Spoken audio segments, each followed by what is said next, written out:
And good morning. It's Wake Up Patriots time. I'm here, you're here, and this is Wake Up Patriots. Chris Cordani filling in for a bit with Tony Shaffer.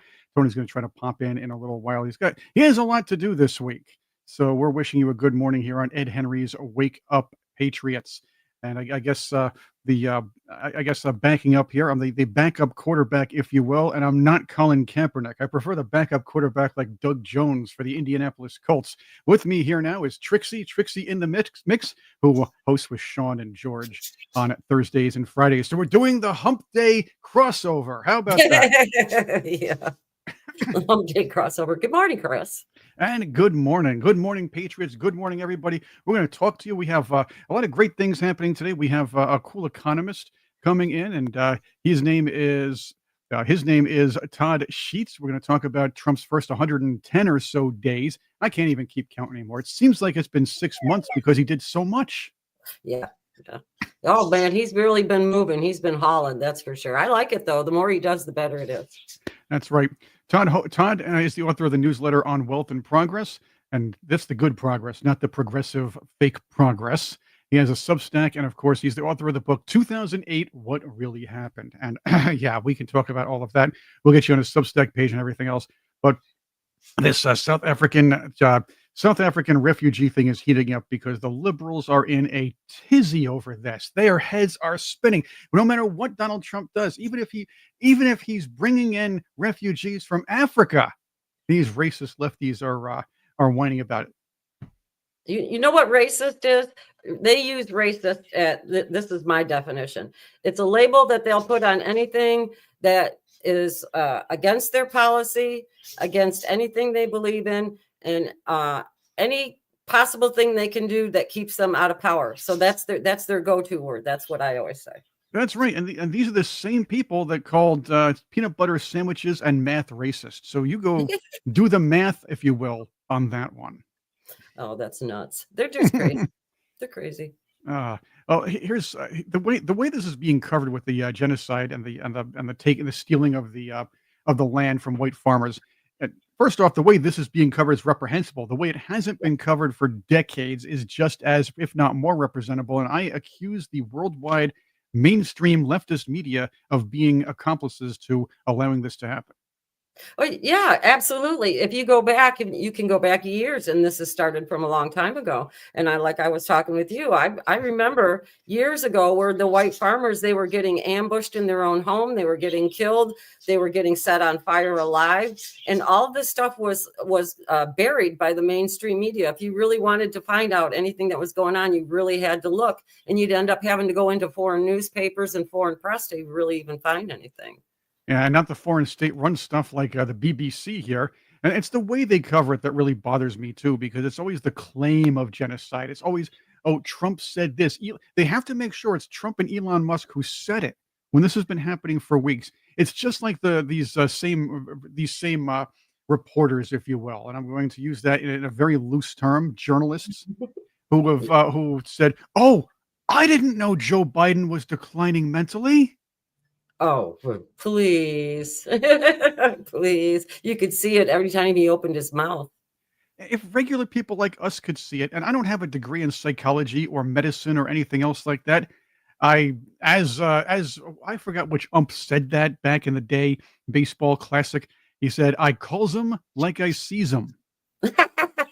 Yeah, that's it. That's what we were doing, and everybody in the chat agreed on that one. I think we saw that, right after he got in, you could see the decline going, just boom, boom, boom, boom, boom. Every day it was worse. Yeah, I want to put your attention to this.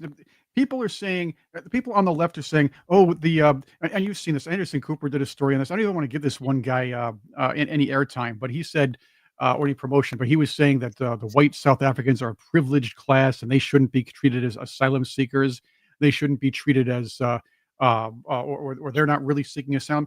This is a problem because you're talking about a previous administration that says, hey, you have a fight with your neighbor, come on over. Hey, claim asylum. We'll keep you in a 5-star hotel here. Yeah. Yeah. And on our tax dollars too. That was what was so infuriating. It was a slap in the face to us. Yes, and let's get even further here. I have up here a letter from the National African Congress, and if you think that Um, if you think that this group here, by the way, African National Congress is rooted in communism and socialism. Yeah. Okay, Yeah. that's number one here. Number two is, and it's hard for me to actually pull this up here, so I'm going to save it and kind of read this up close for myself. And there's a bracketed part right in the middle here. I'm going to give you that in a second. I'm going to read it, and here's what it says. It's a not so thinly veiled threat to anybody who speaks up about this or tries to leave the country over this genocide. And I'm going to use that word because that's what it is. It's an ethnic cleansing, if you don't want to call it genocide. Yeah. What the instigators of this falsehood, see, they're claiming they didn't do nothing, Trixie. Yes. They didn't do nothing. Didn't do nothing. Nothing.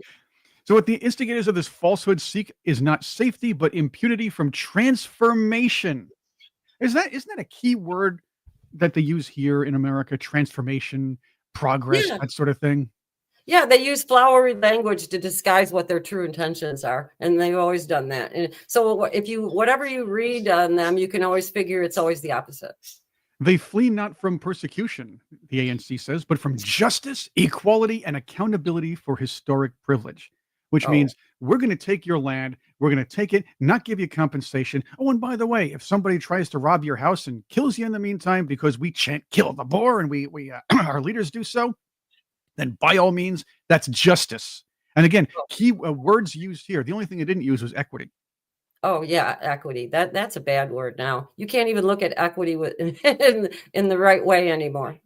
After the way they used it, and now when you look at it, it just doesn't even make sense the way they use it. No, exactly. And what do you guys think out there about this whole thing? And it just appalls me.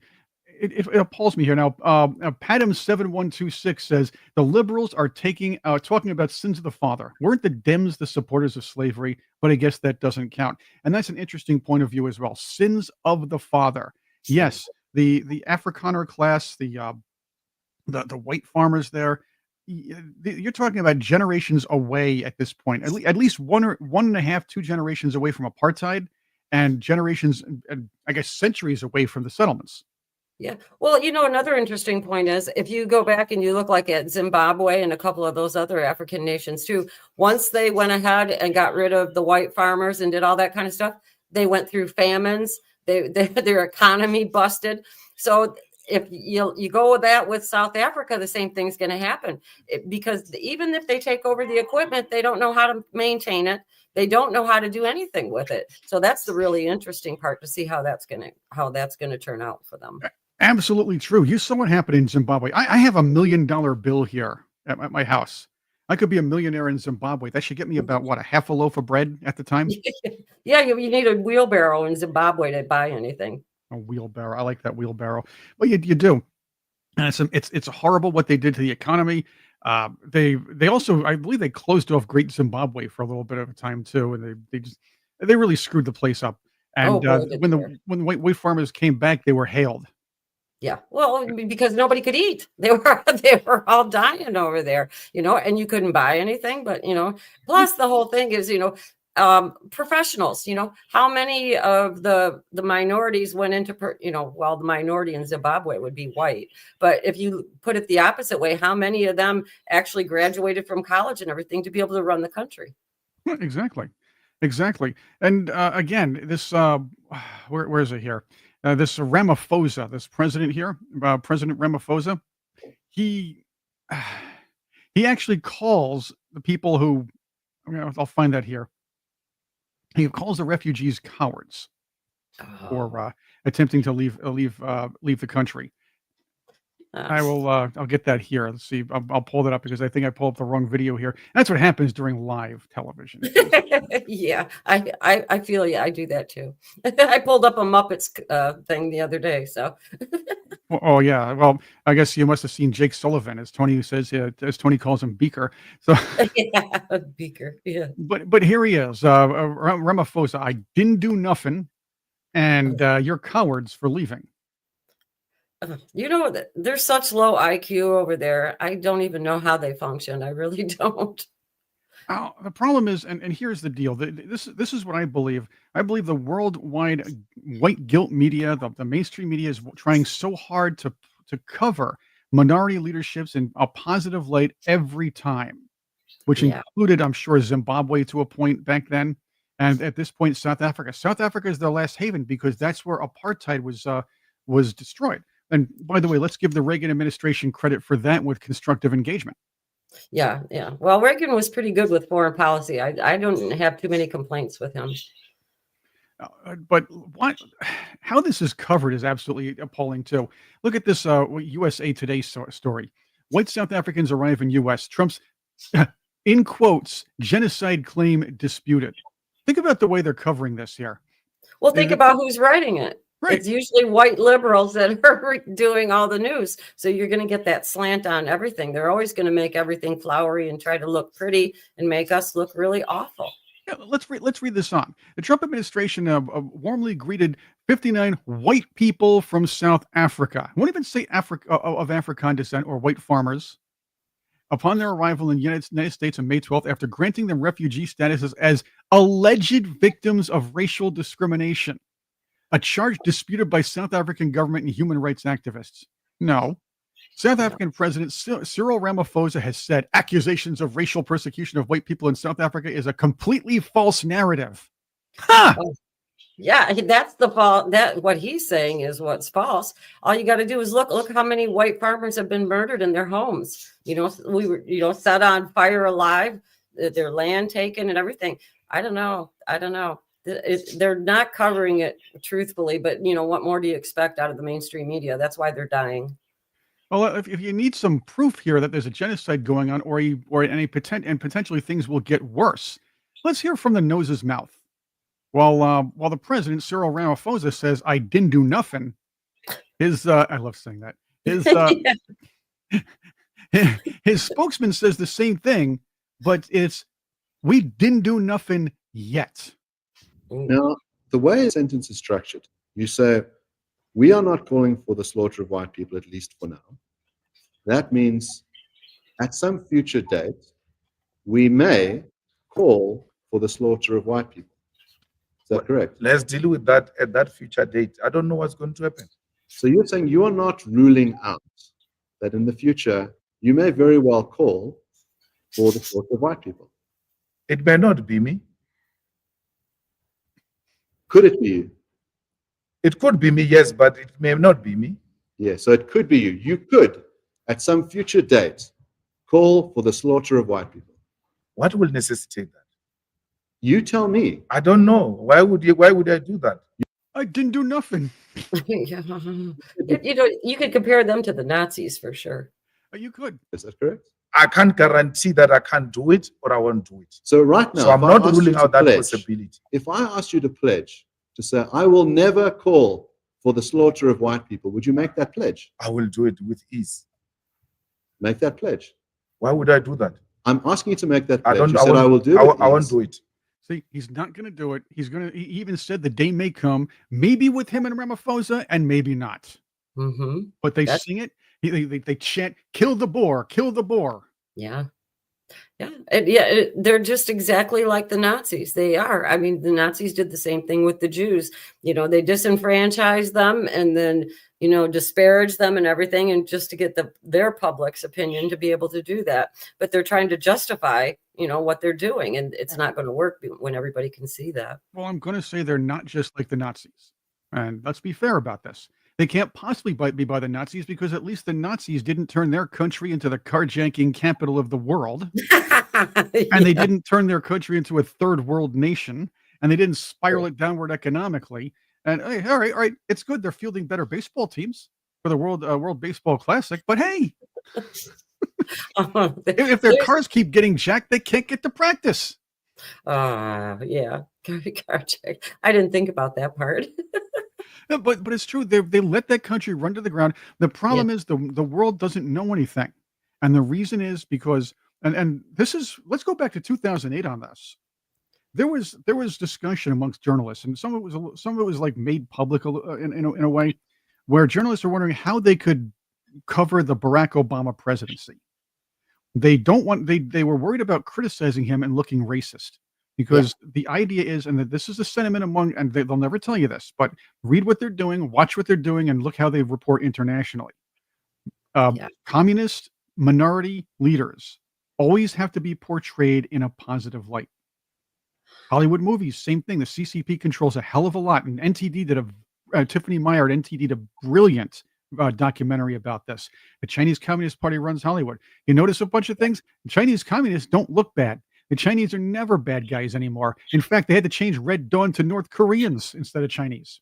Yeah, they make them look sympathetic in a lot of things like that. But, with China owning so much in the movie industry and everything, that's where all the influence is coming from. So if you're not going to portray them that way, you're not going to make the film.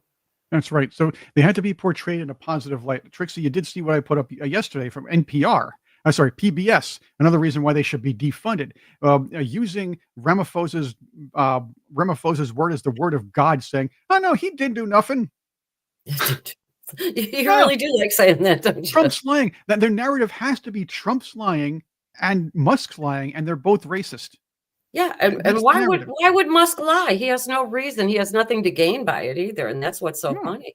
And here's another thing. There are people in America who are randos on TikTok, or they so-called influencers who are threatening now white refugees. Believe me, if any of us went on TikTok and threatened a minority refugee or asylum seeker that's not really an asylum seeker, or a gang member, if you will, we'd be thrown in. We'd be chastised and probably fired for being racist, but not this woman. Good morning. This is for the South Africans who are going to be entering the United States. This is just a public service announcement. I just wanted to make you aware that the Black people who were students during apartheid, we're grandmas and grandpas now, and we have the air of Gen Z. Mm-hmm. That smile. One more thing. I also want to let you know that our president, he has Secret Service, and you will not. There's a threat. Mm-hmm. I also want to tell you that Black people over here are empowered. Mm-hmm. Mm-hmm. These are just public service announcements. Public service announcement. Oh, it's a threat. Yeah. When you get here, sit your ass down and don't touch nothing, because you don't have Secret Service. Okay. Oh, there you go. Now have the day you deserve. Unbelievable. See, and look at that look at the smug look on her face. She's like, "Oh, look at me. I'm going to be mean. I'm telling you off right now," from a distance, of course. They're inciting. They're going to incite a civil war with that kind of stuff if they keep it up. Exactly. Let's bring in our guest here. We have Todd Sheets, a noted economist and an all-around good fellow. Just kidding. Here we go. But Todd Sheets is here. He's the author of the newsletter On Wealth and Progress. He has a Substack. He's currently available free of charge, by the way, on Wealth and Progress. It's on Substack, and the book is 2008, What Really Happened. That's a slamming book. I remember that one. So, Todd, welcome to the show. Thank you. Delighted to be with you guys this morning. Yeah, this is Chris and Trixie filling in for Tony and Chris because, Tony will try to get in here in a little bit here, but he's very busy this week, and you're stuck with us. Well, I'm delighted to be with you. I want to get to you and what we're talking about in your Substack, because we want to talk about Trump's first 110 days on the economic front, which doesn't get the press anymore because Trump is a racist, always gets the press. I want to throw one thing in here, and this is another waste of taxpayers' money in New York. New York Democrats are attempting, as you may or may not know, to offer a $10 million slush fund to Letitia James and her ilk to defend themselves against federal charges, especially from the Trump administration. Now that's a problem here because these are personal criminal charges. This is not Letitia James acting as an attorney general and the federal government coming down on her. No, this woman is accused of mortgage fraud. As a private citizen, the evidence is stacking, and the taxpayers, Governor Hochul and the liberals in the Assembly and Senate, who, by the way, run both houses, are likely going to expect the taxpayers here in New York to pay for Letitia James' personal defense. See, I left you guys speechless, huh? Yeah. Well, actually, this is a matter I have not tracked or followed this closely. Obviously, I'm familiar with who Miss James is and the events in general and that kind of thing. But, it's I just haven't done the research to have really many insightful thoughts to add on that particular incident. Oh, that's fair. That's okay. So then let's get. I just wanted to throw this in because it just angers me as a New York taxpayer. Well, it angers me, and I'm not even in New York. Yeah. And the irony of it all is that she's on, mortgage fraud, so she's getting charged with the same thing that she went after Trump with. And this is what I'm sure anybody could speak to here. The idea is if she acted as attorney general, and look, whether I agree with her or disagree with her, and the federal government tries to sue her if she's acting in that capacity, Yeah. then I have to say, well, that's what people elected. We have to stand back on it. I won't like it, but at least it's there. No, this is about defending her personal corruption, her personal crimes. And that's like saying we're footing the bill for her legal bills. Yeah. Exactly. Well, I mean, look, hopefully this will end up in, a court of law that is not too biased one way or the other, and that, the judiciary and the system will have its day and will make a decision that's independent of this. And so, maybe that's pie in the sky, but in spite of all the issues that we have in the legal system, I've talked about this with many of my friends, including one who is a former judge in Iowa, where I grew up. I still believe in the legal system in this country in general. That doesn't mean that there aren't bad cases, bad decisions, flaws. But, I think in general, we're very lucky to be a part of a system that is much better and much more fair, and generally comes down on the side of what most people would agree with more often than it doesn't. And I think that that's a better system than we see around the world. I often, compare it to the financial industry and Wall Street, where I worked for my career. I retired quite a while ago, but it has its flaws, it has its problems. There are reasons to criticize it, be frustrated with it. At times they can be egregious, but in the aggregate, it works. It's a good system for allocating capital. Most of the people working there that I was involved and contacted with are really upstanding people, and the system as a whole works. So in these kinds of situations, I kind of, maybe it's a bit naive, but I generally put some faith in the system that, it will reach the proper decision and conclusion on all Yep, this. I'm with you. I just don't want to pay for it. There we go. Yeah. Well, if you're not a member of the Democratic Party, you're probably safe, right? How about that? By the way, Todd, let's get on to Trump's first 100 and some odd days, because the idea is he has done a lot. His major, let's put it this way, his major accomplishment, most popular accomplishment, was fixing the immigration system at this point. That was rather fast. The roundup of illegal alien criminals, very good. Closing the borders, very good. Encounters went down, I believe, 93% as of last week from his inauguration. Yeah, I mean, this has been an incredible accomplishment in an amazingly short period of time.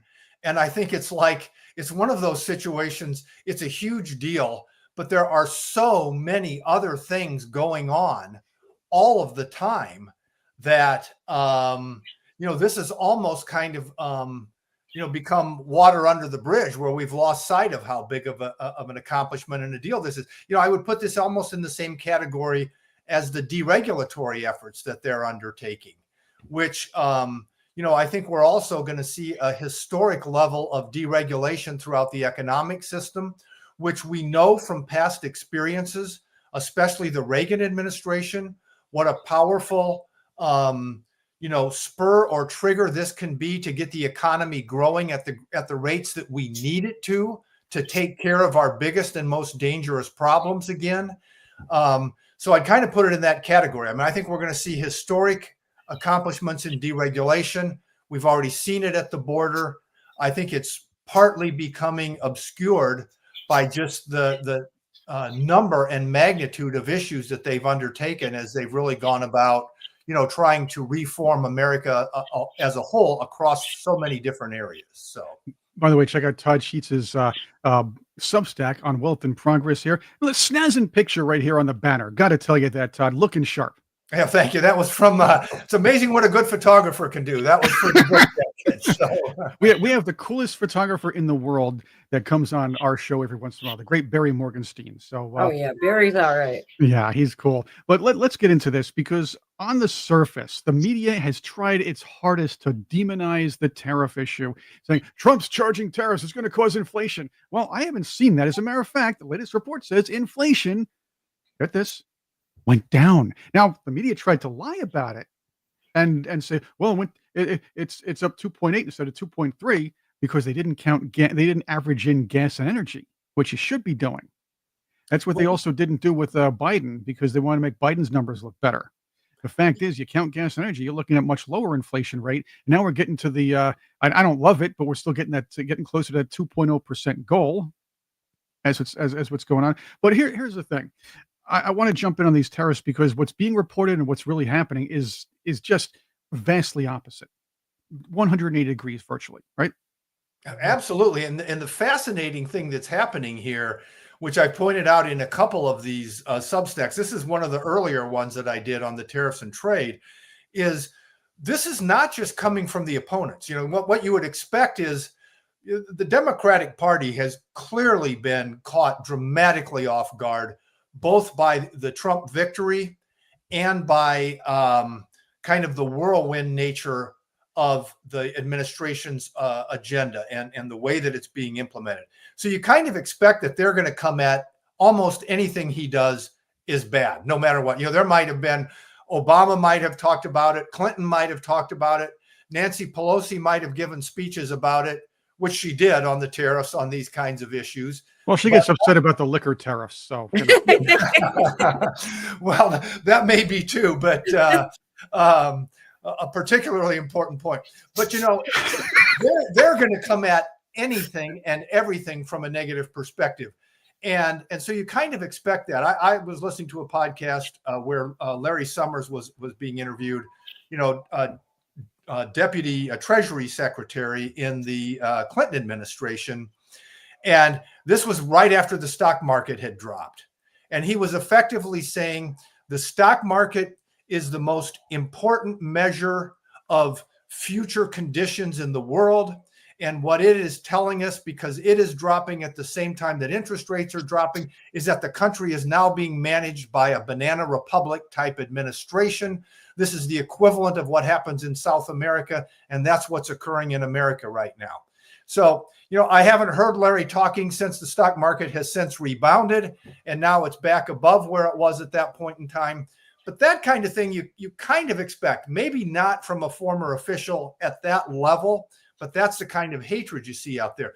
One of the most interesting things to me is that, especially in this area with the tariffs, but in others as well, we're also seeing it come from traditionally sources that were traditionally supporters on the right. So, for example, the Wall Street Journal, in that article, I think it was the one that you had up, they had commented when this first came out, you know, they referenced the Smoot-Hawley tariffs. Now, for those that don't remember, this is a subtle reference to the 1930s when the Smoot-Hawley tariffs were imposed. And for many years, people blamed those tariffs as causing the Great Depression. And one of the points that I made in that Substack was, you know, rest assured, the stock market might be upset right now. There are people making inappropriate references, but Smoot-Hawley had almost nothing to do with the Great Depression, which we now know. Mm-hmm. And this is like a very misleading, intellectually dishonest reference. And so we're not repeating the mistakes that are heading into the Great Depression. I want to get into that. I just want to stop here, Todd, because this is exactly where I'm going. It's more like Orange Man Bad has to be the headline. The reason being is, where has anybody been during the first Trump administration, 2017 through 2021? The idea is Donald Trump always does this. He says something in public outrageous. It's the big ask. You'll see it in his book, The Art of the Deal. The big ask. He's going to ask for a lot more. Or he's going to say he's going to do something huge and bombastic, something that he really wouldn't do, or he knows isn't going to work, but knows that people will meet him in the middle. That middle is where he really wants to be. So he goes out and he says, I'm going to put tariffs across the board. He makes the announcement April 7th. And people are like, nah, no one's going to do this. No, he's never going to do this on April 2nd. April 2nd, he makes the announcement. As soon as that happens, nations start coming to the table. Now you have China coming to the table. And you know why? Because I've been railing as a talk radio host for nearly 30 years about the trade imbalances we have here and the fact that our debt was going higher. And a lot of this could be resolved by fixing our trade imbalances. Now Trump is doing it, but he did it by saying, we're going to do this across the board. Right now, he's got a compromise here. He's going to have companies building cars here, chips here in America. This is real manufacturing. This is good stuff. Countries and companies are going to look out for ways to save on tariffs and and actually allow better competition between all of our nations here on not just our soil, but their soil as well. Yeah. Trix, did you want to add anything? I couldn't tell. Trix, yeah. No, I was just agreeing with Chris, what he was saying. I'm sorry. Go ahead. No, that's fine. No, it's look, I mean, you're exactly right. I mean, this is the negotiating style, which is you lay down these kind of big, outrageous claims and demands up front. And it has the effect of two big effects. One is it sets a very high starting point for where you're going to begin the negotiations from. Yeah. So that once you move back, you might, like in this most recent instance, you know, we've come down from 145% to 30%, which feels like, oh my God, he gave up 110%. The Chinese are running around waving flags like they just won the negotiation. But at the same time, they flip-flopped the arrangement from, you know, before we were roughly at 20% tariffs imposed by us on them and by them on us, roughly the same. Now we're looking at roughly 30% from our side and 10% from their side. You know, that's a huge win. So the other thing that it does, in addition to setting up the initial negotiating dynamic, is it makes things happen much more quickly. And so I think this is one of the things people are so used to having Washington take up an issue like this, and they appoint a commission who does a study. And 2 years later, they come back with this 1,000-page report. And everybody's kind of forgot what the issue is by that time, and nothing gets done. Which is why we've had people talking about issues like this going back 30 years with nothing ever getting done. And so, yeah, there is some shock and awe. What was happening initially, as I pointed out in one of those pieces, is Wall Street was just reacting to the fact that there was uncertainty out there for a period of time. You know, the reference I made, it's not like the Great Depression. It's not that we're a banana republic. It's more like what happened during COVID, when you have an unusual thing happen and all of a sudden business conditions potentially change significantly and you don't know how long that's going to be. It upsets the way Wall Street values companies, which is based on estimating their earnings over the next few years and then basing a value on that. So all of a sudden, if for example, Nike's selling a lot in China and importing a lot from China, well, how disruptive is this going to be in Nike's business? That's very hard to know. So that upsets the game. So Wall Street goes through this adjustment, which is like, okay, well, we have to sit back because before we thought we had a pretty good handle on what they were going to earn this year and next. Now, all of a sudden, that's much more uncertain. And that's the kind of thing that we were experiencing here. So, yeah, I mean, I agree with what you had to say. I think we're going to end up in a much better situation than we started. I think China is the 800-pound gorilla of all of this. You know, they were as much as 50% of our trade deficit in goods a few years ago. Even here recently, after the first round of tariffs and COVID, if you attribute back to them some of the production that's been moved to Mexico and Vietnam, they're probably around 40%, and already securing the beginnings of a deal with China was a huge accomplishment for all of this. Well, I think forcing the pharmaceutical industry back to the United States is one of the best things that they could be doing with those tariffs, though, because of the amount of medication that comes in that's tainted and everything too. I think having that here, you know, through the tariffs and everything was a really good move. Yeah, agreed. I mean, I think there's a number of strategic areas that, you know, fortunately, this administration has learned we need to move things. You know, this is steel for building ships. Yeah. This is the pharmaceutical industry. this is access to the materials that you need to make batteries and kinds of things, which we had lost control over. And I think you're definitely right. They get that. And, these strategic areas are a very big part about what is happening with these negotiations as well. Yeah. Oh, that's another thing. We are fighting with China and over influence in both Africa and South America. I don't know if you know much about what we've been covering with Copia Port E in Chile, but that's a port that's a port on the Pacific in Chile that could wind up being a major hub for trade in the Western Hemisphere. I work with Dr. Jerome Corsi, and his friend Todd Callender has development rights to that, and hoping that the U.S. will get involved because the Chinese and the Saudis want a big piece of that, or actually want the whole port too. But you're talking about potential future trade supremacy when it comes to controlling trade down in South America here. So there are a lot of other things that are happening under the radar at this point, where Trump and Xi are on the surface negotiating tariffs. But there's still that little tiny war underground, or economic war the two nations are fighting at this point. How do you think Trump's been doing when it comes to that?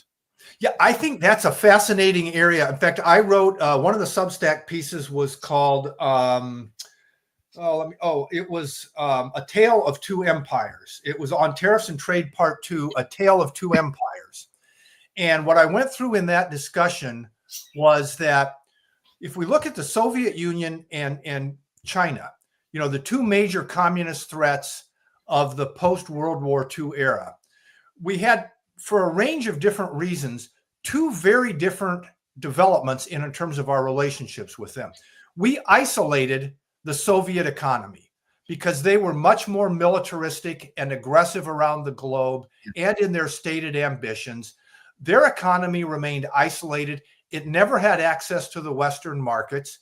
And fortunately, Reagan had the foresight and the insight to see that the inherently dysfunctional nature of a communist command and control economy would render it inefficient over time and incapable of keeping up with a more dynamic free market economy like ours. He freed up the system. We went through 2 decades of growth. And he also raised defense spending as a percentage of GDP. And this basically ended the Soviet Union. This led to the end of the Cold War without firing a bullet, as Margaret Thatcher put it. So that's what happened there. And that was a great lesson. Unfortunately, with China, Mao died, I think it was in 1976. Before Mao died, Richard Nixon did not have the foresight that Reagan had. And he felt like, in order to counterbalance what was happening with the USSR around the globe, he needed to initiate relations with communist China so that they could kind of be a counterbalance and try and drive a wedge between China and the Soviet Union. And then Jimmy Carter in the late 70s officially recognized the Communist Party as the official government of the Chinese people. So this opened up a door. And after Mao died, Deng Xiaoping, who followed him, he looked around. The communist China was in such a state of disarray after 30 some years under Mao on this command and control system. There were over 500 million people living on less than $2 a day. He had no choice but to start opening up towards the Western model and a more free market oriented model in order to try and pull them out of poverty. What ends up happening is this is gradually occurring. We get to the late 1980s, and there's a thing called the Tiananmen Square protests, where the student demonstrators who are seeing the benefits of these Western systems starting to take hold, and they want to move to a more democratic system, and they start these protests in Tiananmen Square in Beijing, and these go on for a few weeks. And then what happens? The hardliners in the Communist Party, they roll the tanks in. The estimates are 1,000 to 2,000 people are killed. And there is a very clear message sent to the Chinese people, which we missed in the midst of what was the collapse of the Soviet Union and the euphoria about winning the Cold War. We missed this critical message, which is, as I say in the Substack piece, we failed to read the bloodstains on the streets and the walls of Tiananmen Square, which were telling us that the Chinese party was only going to allow these Western reforms to continue as long as they are in the interest of the Chinese party.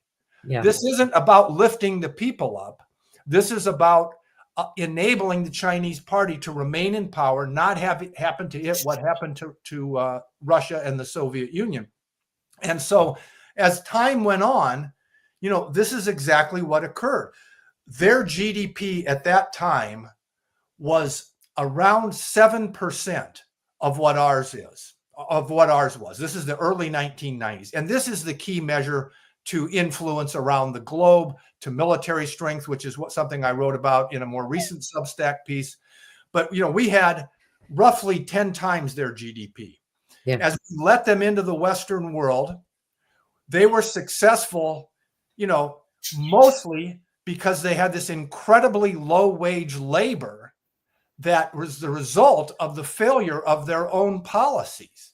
Their GDP per capita in the early 90s was 1.5% of ours. So you have all these Western workers, that are on a much higher wage scale in a much better system. And now all of a sudden you're absorbing the Chinese labor markets.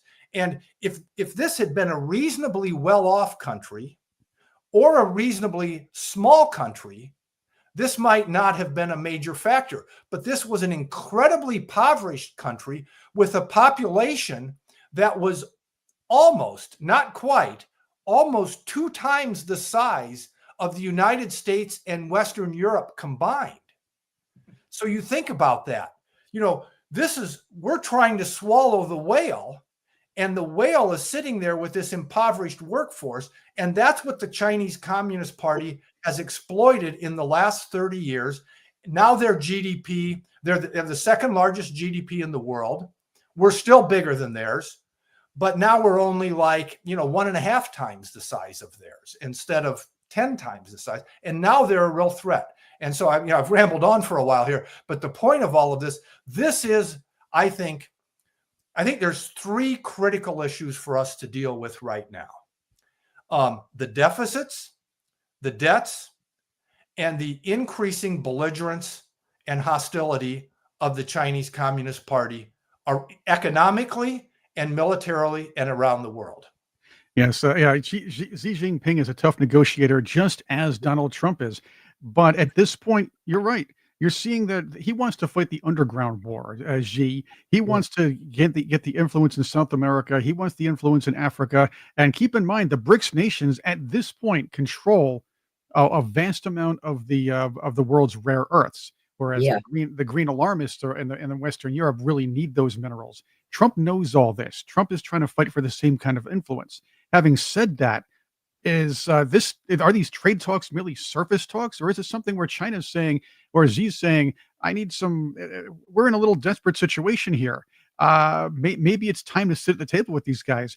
Are you going to, or is it something like we're saying, well, all right, hey, let's cut the tariffs. Let's do something here. Let's do some nice, let's get some nice PR, shake hands, and just get them when it comes to influence in the mineral producing nations.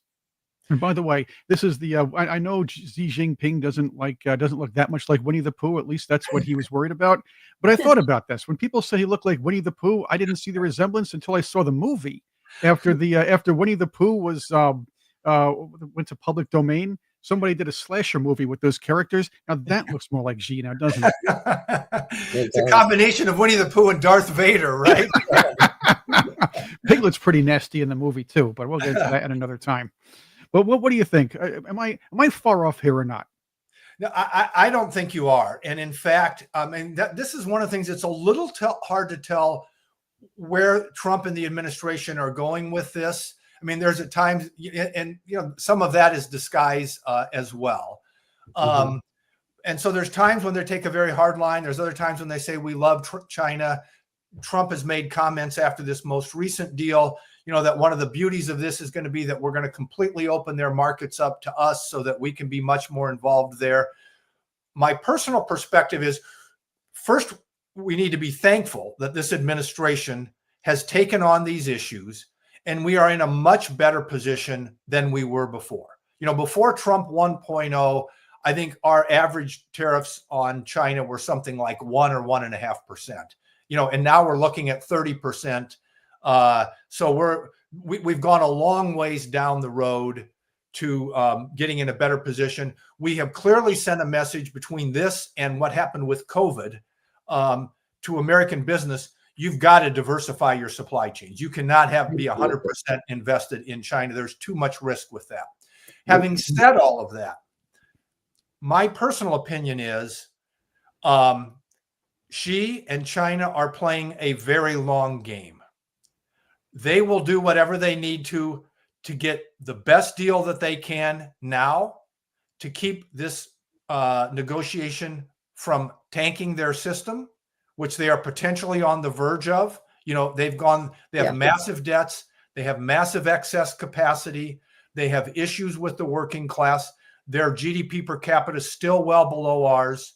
They are at a very weak point in time right now. They will do whatever they need to survive and to move along. But I just don't see many, if any, reason for long-term optimism about what the agenda of a communist party will be over the course of decades. And I think one of the things that needs to be set out, for future administrations is that we need to have a long agenda also with these issues. And I think that the long agenda should be to isolate the Chinese Communist Party and the other hostile regimes, Iran, Russia, and whoever else is out there in that category, as much as possible, and force their economies to live off their own dysfunctionality and not give them access to the Western markets, which is the only lifeline those regimes have to staying in power. Well, look at the WTO. I mean, Right. if they would go ahead and take them right out of the WTO, that was the biggest mistake they ever made. And you can tell that China is really falling apart too, because look at all the empty cities they have. They went and built just to build to bring their economy back up. And now they're sitting there with all these cities with high rises and everything totally empty with nobody there.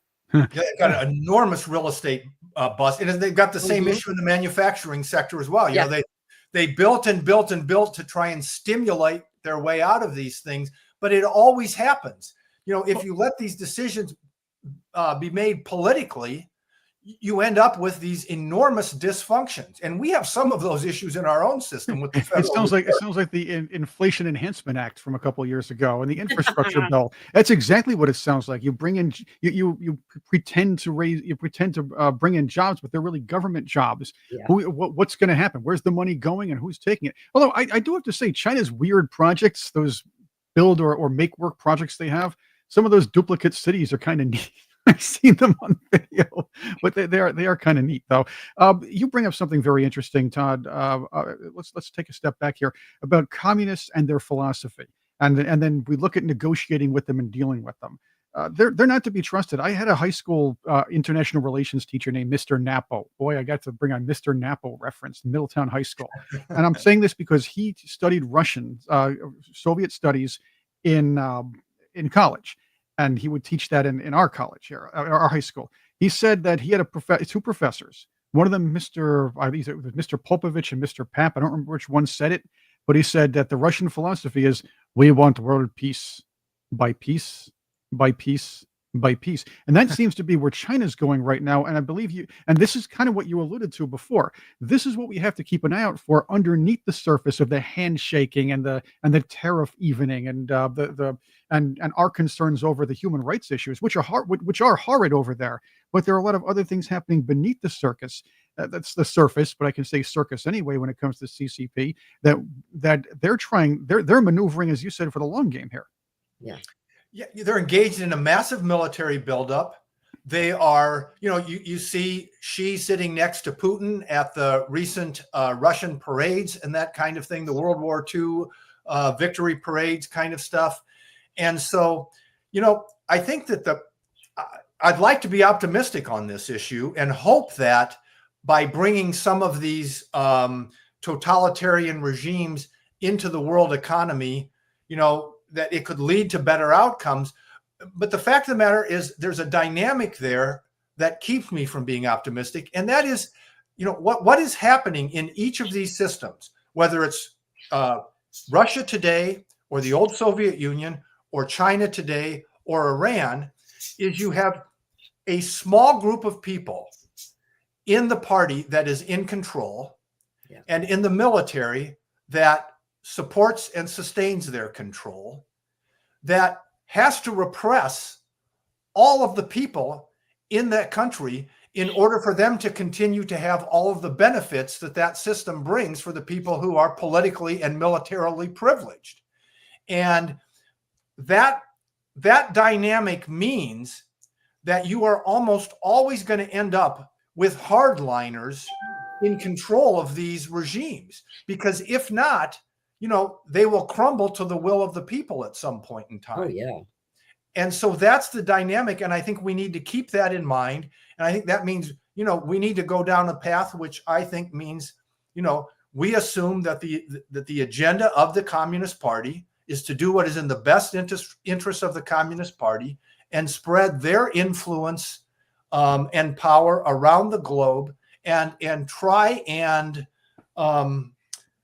fight our interests at every point that they can, because the last thing they want is for 1 billion plus impoverished and socially and politically repressed people to aspire to what we have here. I wrote something in one of these pieces. I think it was the one that says A Tale of Two Empires.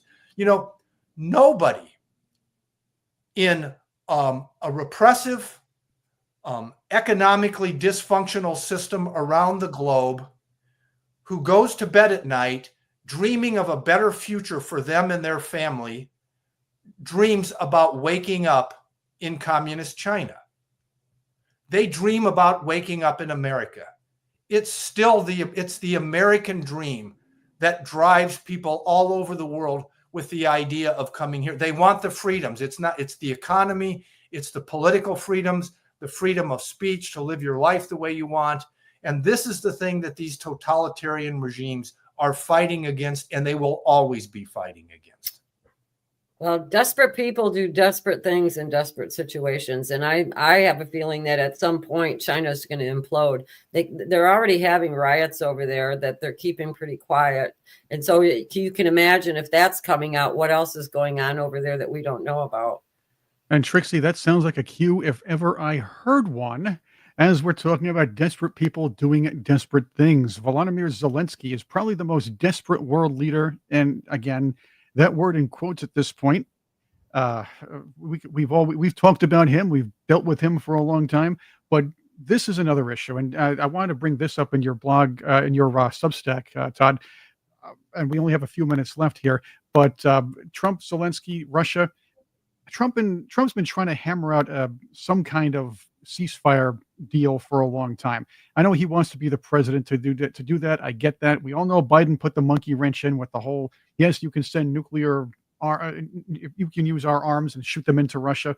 That's that whole thing. But if we're looking at what's happening now, and this is, again, your latest piece here, Zelensky's desperate. He's trying hard to get all the money he wants, and I'm not going to say needs, but all the money he wants. He's trying to keep his position as a world leader and trying to bring something home where he knows he has no cards. He knows he's losing the war desperately, and seeing his people killed. They're looking at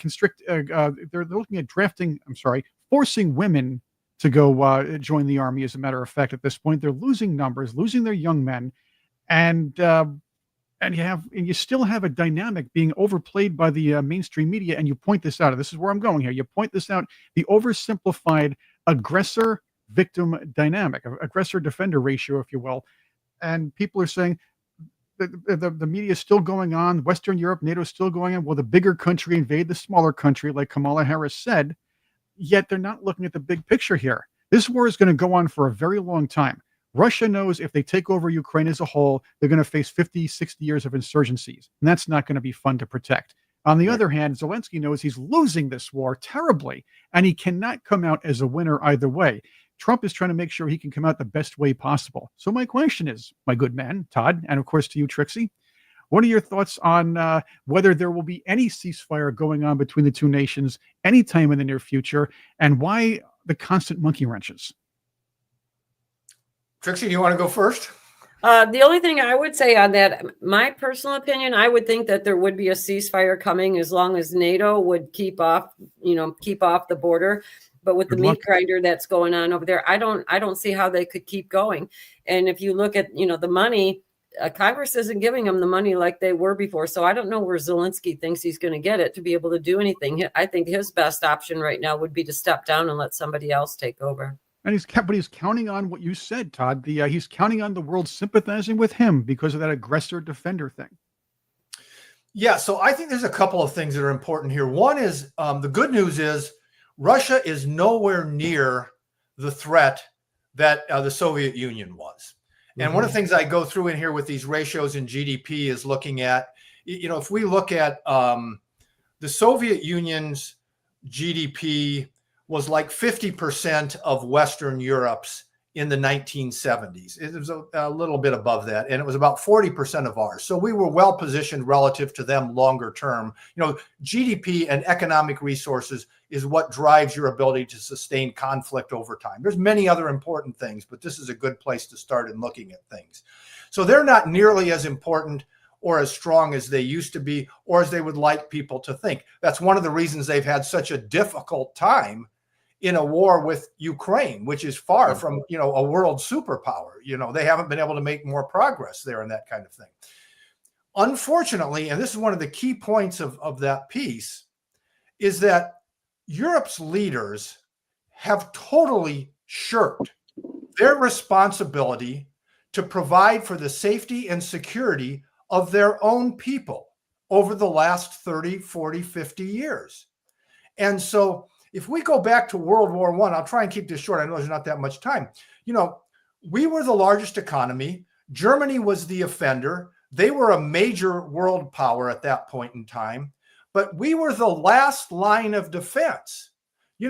France and the United Kingdom and Italy in that war, they were defending themselves long before we became involved in the war. Yeah, we bailed them out the second time. And then we bailed them out again. And then we were the first. Then what happened, everybody missed it, I think, or maybe it was not everybody, but when we got to the Cold War, things shifted where we became the first line of defense, even for Europe within Europe. And they were happy to let that happen. And now here we're sitting with a relatively minor confrontation. I mean, this isn't two global superpowers going at it in Eastern Europe. And yet Europe is dependent on us to play the first line of defense. And this is something, this has been elevated by the Trump administration. Others have complained about it, but this is the core problem.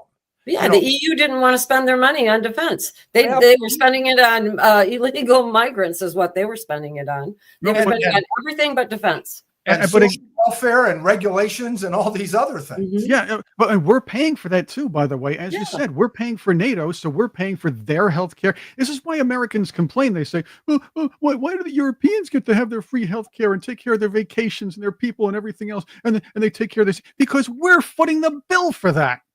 Yeah, and then that's we've been bailing them out for over a century in every way at this point. In fact, back during World War I, that was the first time we bailed them out, as a matter of fact. And it wasn't only, now I understand through reading history here, I understand we didn't just bail them out by with our armed forces and our military might. We also bailed them out as far as entertainment is concerned, because if I remember from Captain Blackadder and of course Captain Darling, they said that we brought the largest collection of Charlie Chaplin films in the world to the soldiers there. By the way, Blackadder hated that, but apparently everybody else seemed to love it. But that's the truth. That's what happened. That's how we won World War I.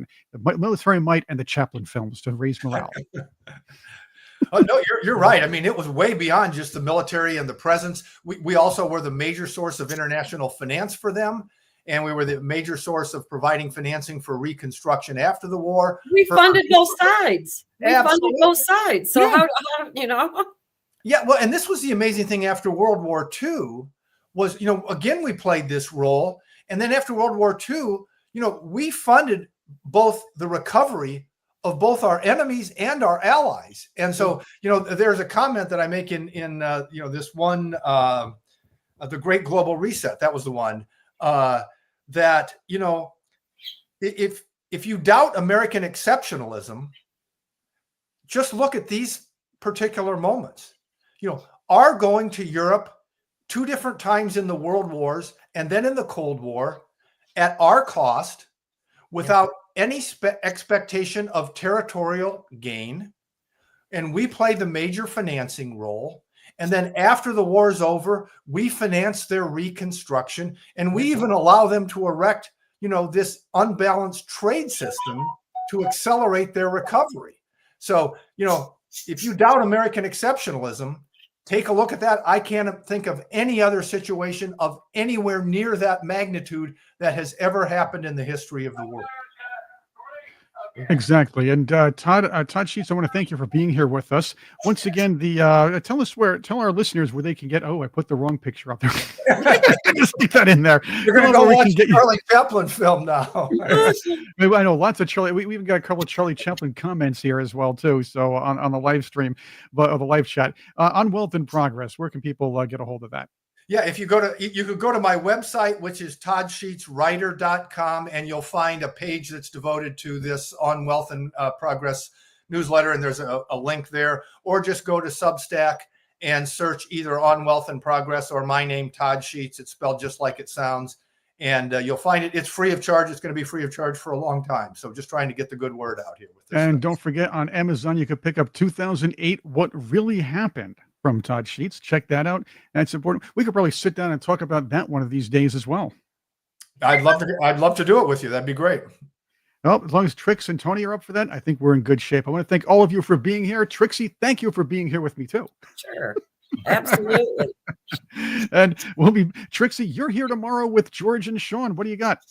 We got Trevor Loudon. He's from New Zealand, and an author and filmmaker about Islam. So that'll be pretty timely with Trump being in the Middle East. So we'll probably discuss a lot of stuff with him. Yeah, I like Trevor. He's also the host of Trevor Loudon Reports on the America Out Loud Talk Radio Network on Saturdays. Yes, he was really excited to come on tomorrow. So we're excited. Cool. We're Trevor fans here. And thank you very much. Todd Sheets, Trixie, thank you again. And check out Trixie, Sean, George, and the great Trevor Loudon tomorrow on Ed Henry's Wake Up Patriots. Oh, there. Nice.